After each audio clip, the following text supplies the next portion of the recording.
Tier lists are a hot topic when it comes to fighting games. There's always a desire to know who's the best, and who we should be playing or looking out for when attending tournaments.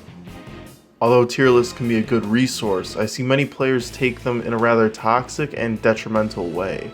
Many players end up using tier lists in a way that actually harms them as a player. Rather than focus on a character that fits their playstyle or who they've grown accustomed to, they will often switch to a top tier character thinking this will help them win. More often than not, this ends up hurting the player and will make them lose more than had they just stick with their original characters. Now, I'm not trying to imply that switching characters is bad, but doing it based on a list made up of people's opinions is.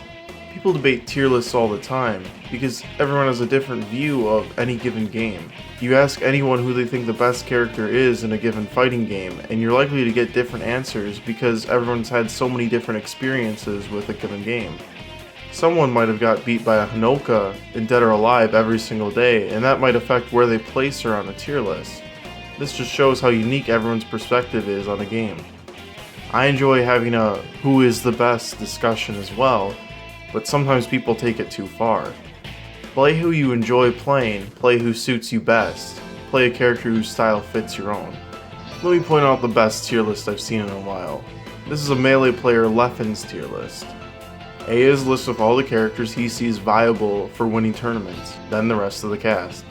There are still leagues of characters, of course. Melee is a well-known, unbalanced game, but splitting it up this way makes it less of a divide.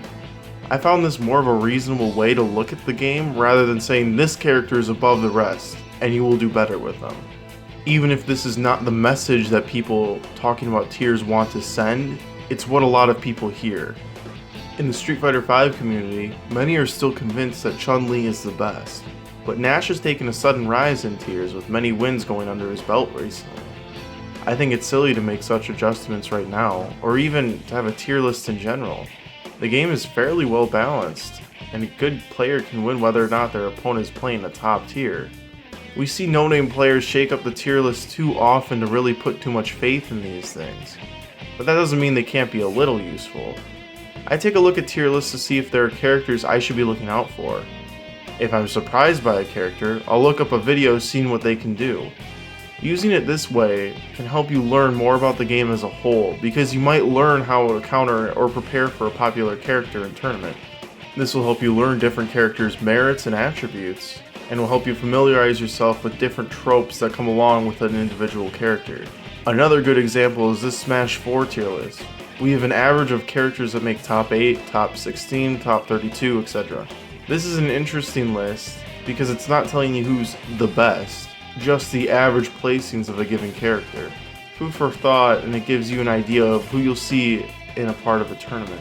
In summary, don't use tier lists to decide who you're going to play. Find a character that suits you and try to learn as much as you can about the whole roster. Tier lists can be a good indicator of who to look out for, but not a definitive list of who's the best. Thanks for watching, guys. And if you enjoyed the video, be sure to subscribe. See ya.